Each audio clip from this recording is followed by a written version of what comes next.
Hi everyone, welcome to the Fell Road Express. We are here with the creator of King's Champion, which is currently on Kickstarter, Jason Washburn. Hi. How you doing? Good. First off, thanks for joining us tonight to interview on Skype. Mm-hmm. And Sure, it's my pleasure to be here. Thank you for asking me. Absolutely. So we've been talking with Jason. He's been teaching us how to play the game on Tabletopia, and so when we switch over to Tabletopia, the view is going to be a little different. The artwork isn't finalized, and some things might just be a little different. But the core concept of the game is the same. Yes. So why don't you tell us? I guess first start off by just telling us what was your inspiration for the game.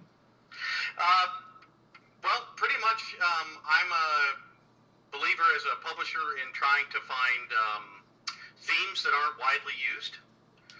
So that was kind of the driving factor here. And then we wanted to make it what I consider a dice builder. Yeah. And with some variation to that. But that was kind of the inspiration, is jousting is not a heavily used theme. While medieval themes are very strong and fantasy is very strong in the board game world.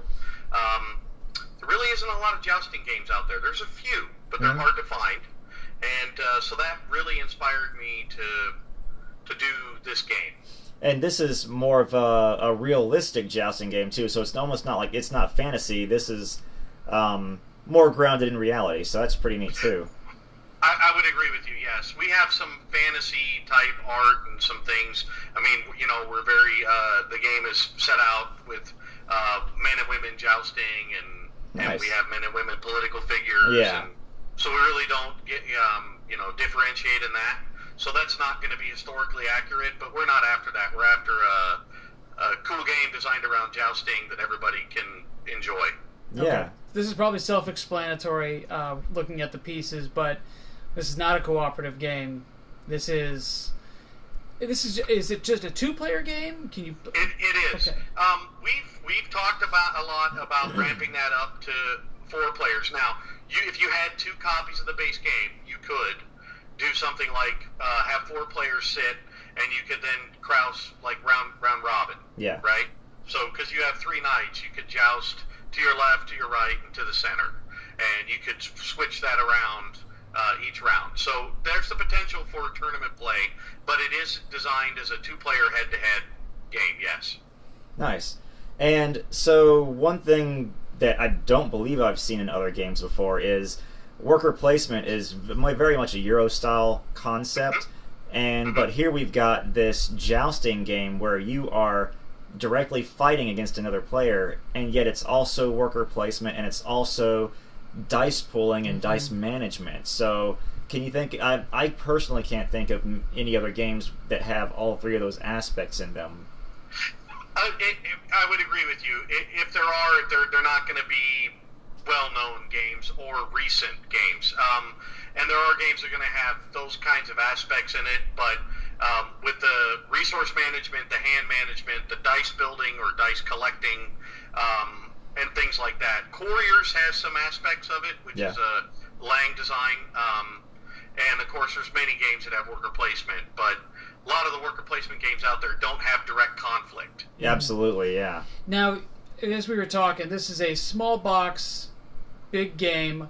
Do you think that your game has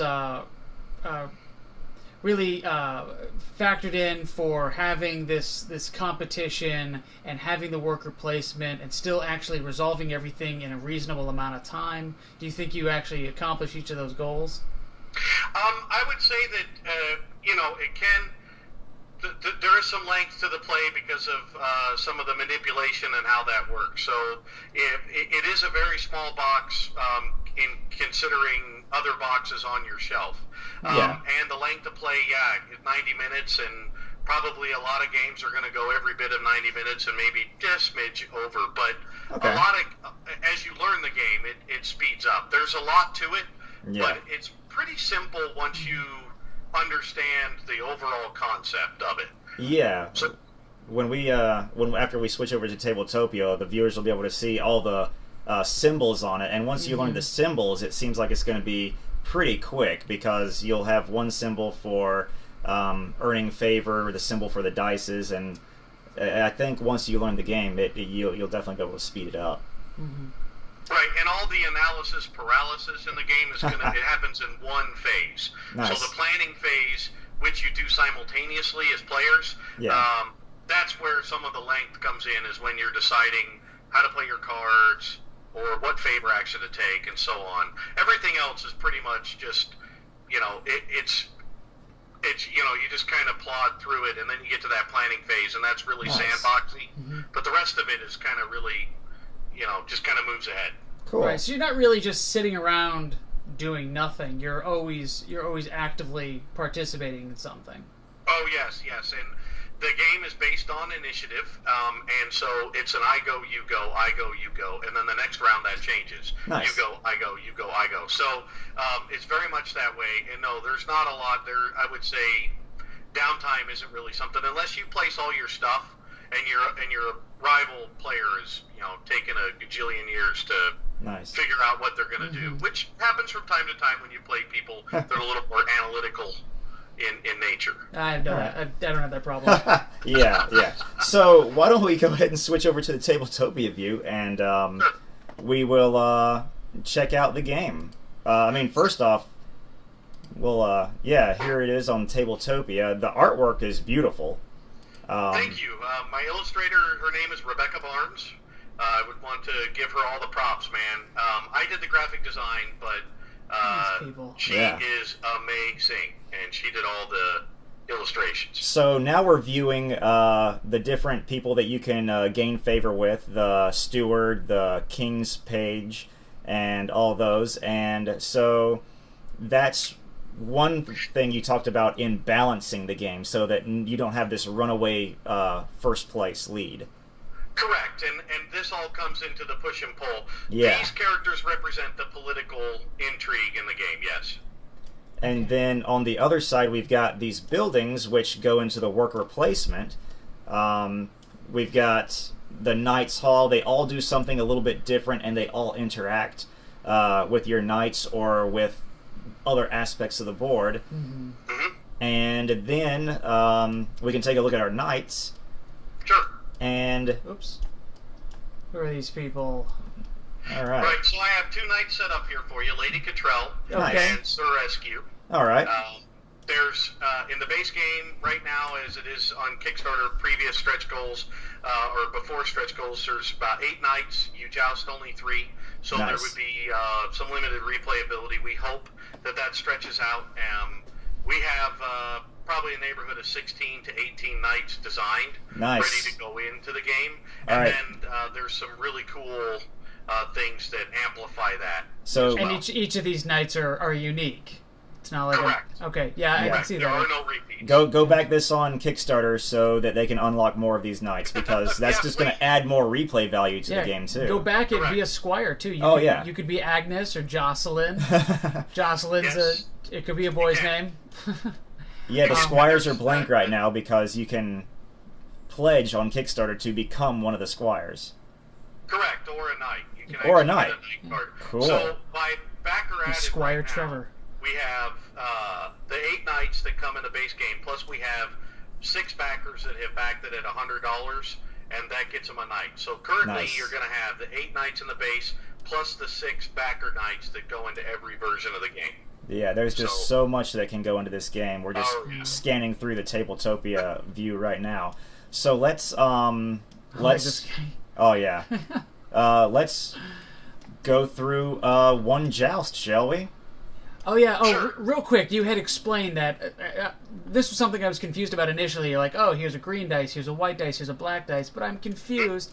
And then you pointed out right down here, it just shows me these are the successes that I got to roll. Or these is what I got to roll to get a success on that dice. 5 and 6, 6, 5, Aftershock 6, 4, 5, 6. Okay, that answers my questions about what the dice does. Yep. Right, and the Aftershock is basically like an exploding dice if you played other games that have that. But so if I rolled a 6 on my fealty dice, as we call it, you get to re-roll it. So you count the 6 as a hit, then you would take another black dice from the general pool and roll that. If you rolled a 6, that's another hit, and you could roll again. And you could continue to roll subsequent rolls until you did not roll a 6. Now, anything that you roll in those Aftershocks also counts. So if I rolled a 6, I rolled my second fealty dice and I rolled a 4, that would give me a hit, and that would give me reputation. Both. You count both dice. Nice. Okay, cool. so let's go to this. Let's go to this mock fight. Yeah, so we've already gotten our Squire and our equipment cards through previous phases. This is kind of like a midway through the game scenario that we've got going on here. Yes. So what you have, just to show you, is the top card is the Squire, the bottom card is the equipment, so both knights have one Squire and one equipment. And we've each got a worker placed on our equipment. Correct. You have to have a worker on the equipment to maintain that equipment in between your jousting runs. That's thematically the idea. So you got to give up a worker to do it. Nice. Okay. Correct. So also too, you have the purple cube that's going to represent the favor action. So like this knight's favor action is a block. This knight's favor action is the reroll. Nice. Okay. That's what's been chosen. And then there's a face down ability card for each knight that's not revealed until that knight would joust. So all right.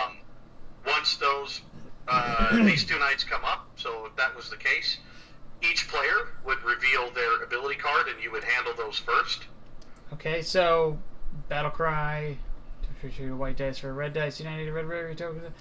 Okay, lucky shot. So what this player would have the option to do is temporarily trade in 2 of the white dice on their knight for a red dice. Nice. So red dice hit harder. Yeah. They have a higher chance to hit. So then you would leave the white dice here, but you would say, I'm going to roll this red dice instead of these 2 white dice. So you'd roll 1 black and 2 red? Correct. Okay. Nice. And then this guy's power is if you roll 2 of the same numbers, regardless of the color, you score a critical hit in addition to the rolled result.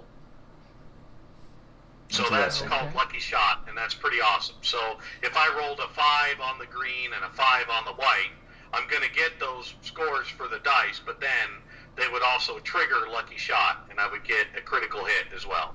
Critical hit means it does 1 extra damage? 2. 2 damage. Oh, 2 damage. Okay. Critical hit is 2 damage, so Got it's pretty awesome.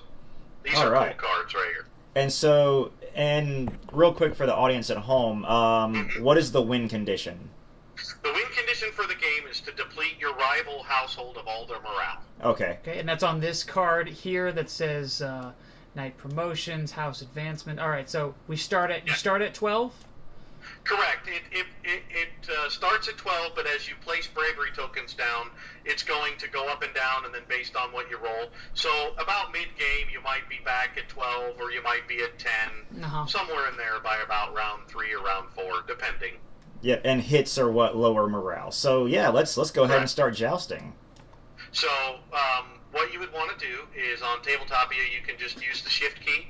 Yep. You can highlight the dice, so you can click and then hold down Shift, click, click, and then click, and then right-click on one of the dice that you've highlighted, and a little rondelle comes up, and you're going to see the one that says roll. Move it off to that, and then hit that button, and it'll roll them. Nice. There you go. Oh my God! So that is a great roll. Now, take that, Lady Cottrell. Oh man! You could choose to re-roll because you took that as a favor action. So you have a green dice down here that scored a 3. So your black dice scored an Aftershock, which we'll get to. Nice. Your green dice up here scored a 6, which is a hit. Your white dice scored a hit. And your green dice down here scored a reputation. So now because you chose the reroll, you do have the option to re-roll that green if you want another hit. Can I choose to re-roll the Aftershock dice, or does it have to be one of these first 4? You can re-roll any number of dice, any color, but the Aftershock is going to give you the option to roll another black dice and more hits. You've already scored Lucky Shot because you have you have 6s going on, which is a crit. So right now, just right now, you're sitting at 5 hits. Nice. And you haven't even rolled your next Aftershock. Okay, well let's just go ahead and roll this. So I can just actually click it and hit R. Yep, there we go. Oops. And let's roll your Aftershock too. So roll that, see if we get another 6. We got another 6. Well, that's That's another hit, so roll it again. Now, Roll. does that mean Lucky Shot works again? Yeah. No, Lucky Shot only triggers once. Oh, wow. Okay. Darn. Okay. Oh, man. All That was... right. Here we go. Okay. Nice. So, you had 2 here, 2 from Lucky Shot, which makes 4. Then you had 2 from this, which makes 6. Wow.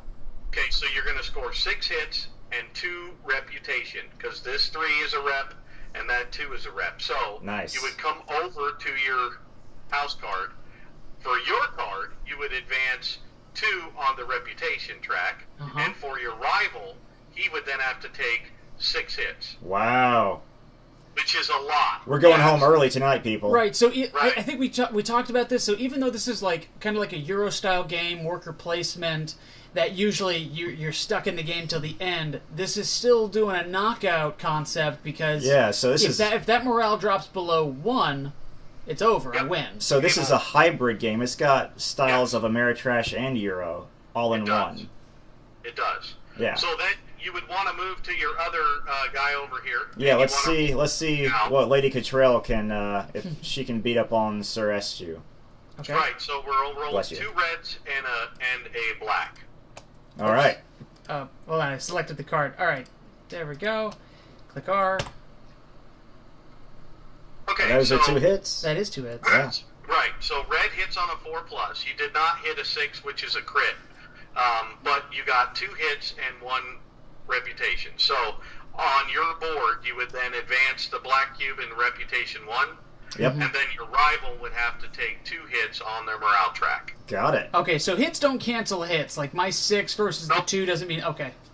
Oh, but Lady Cottrell did use the shield as her favor ability, so Correct. she would have taken 1 less damage from us. That's Correct. right. So yeah, that's really interesting. I like the flow of this game. This game definitely has so much more to it than what we've just showed here, and And that's technically 1/3 of the joust, right? Because it's 3 nights. yeah, Right, Three. each round you're going to joust. So the idea is each night comes, if you scroll up just a little bit for your viewers, Yep. each night comes with a cool token, yep, and then these tokens go down, and face they're down, secret. yep. And so we don't know which knight is going to joust who until we flip the tokens over. Correct. So when round 1, at the end, you go through the planning phase, and then you get to the jousting phase, and then you reveal the first 2 knights in the first joust. Nice. Then I know which knight I'm facing in the list on the opposite side, and then we do that 3 times. So yes, each round you will joust 3 knights in a complete joust that way. Yes. Nice. Well, Jason, thanks so much for showing us this game. It looks great. I definitely think this is going to fund on Kickstarter, and to the viewers out there, definitely try to help them get those stretch goals, because we want to see more knights added to this game. That's really, just from what I've seen here, that's all I can say is I want more stuff added to this game. Absolutely. To add more options. The options Get your for face on a card. yeah, the options Right. for more buildings as well. Right, there are a lot of so you have 5 base buildings, and then each building you add is going to change the game a lot, and there's a lot of different options on each one. So you could play up to 10 buildings out in one game, and then you would actually increase your worker count at the beginning of the game from 3 all the way up to 6. Nice. So Well, you could start with more workers. yeah, I can't wait to see how this finally turns out, to see how many stretch goals you're able to get on Kickstarter. And once again, thank you so much, Jason. It's my pleasure. Thank you for having me. And click on the link at the end of this video to go to the Kickstarter page for the King's Champion. Thanks for watching us on Fell Road Express, and we'll hope you'll like and subscribe. Goodbye.